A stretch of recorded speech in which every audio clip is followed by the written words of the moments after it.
ప్రతాప్ ఇంటికి రాగానే అక్కడున్న మహాలక్ష్మి అయితే చక్రి కోసం ఎదురు చూస్తూ ఉంటుంది. వాళ్ళ నాన్న రాగానే, "నాన్న చక్రి ఎక్కడున్నారు? కనిపించారా?" అనేసి ఇక టెన్షన్‌గా అడుగుతూ ఉంటే, "లేదమ్మా, డబ్బు తీసుకుని వాడు పారిపోయాడు. మా ఫ్రెండ్ ఇంటికి వెళ్ళలేదంట" అని చెప్పి చాలా బాధపడుతూ ఇక వాళ్ళ నాన్న మాట్లాడుతూ ఉంటాడు. "నువ్వు చెప్పావని వాడిని ఇంట్లోకి రానిచ్చానమ్మా. వాడు బుద్ధి ఇప్పుడు చూపించాడు చూసావా? అందుకే నువ్వు వాడిని నమ్మి ఇంత మోసపోయావు. నీకు మరొక మంచి సంబంధం తీసుకొచ్చి నీకు పెళ్లి చేస్తాను. నువ్వేమీ బాధపడకమ్మా.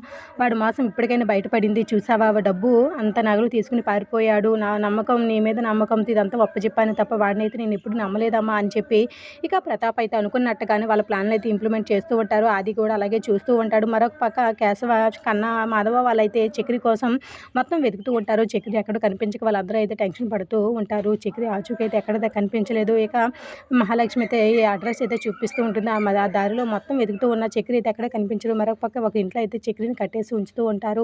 ఇక మహాలక్ష్మి అయితే వాళ్ళ నాన్న చెప్పిన మాటలకు అలాగే షాకే, అలాగే చూస్తూ ఉండిపోతూ ఉంటుంది. చక్రి అలాంటి వాడు కాదని తనకి ఇన్ని రోజులు ఉన్న పరిచయంలో తనకి తెలియడంతో పూర్తిగా అయితే తను నమ్మదు. "నువ్వెందుకమ్మా నమ్ముతావు? నా మాట నమ్మలేదు కదా, కానీ నువ్వే చూడు" అనేసి, "మరి ఇప్పటి వరకు రానివాడు ఎక్కడికి వెళ్ళాడు చెప్పు" అనేసి వాళ్ళ నాన్న అడుగుతూ ఉంటే ఇక మహాలక్ష్మి దగ్గర అయితే సమాధానం ఉండదు.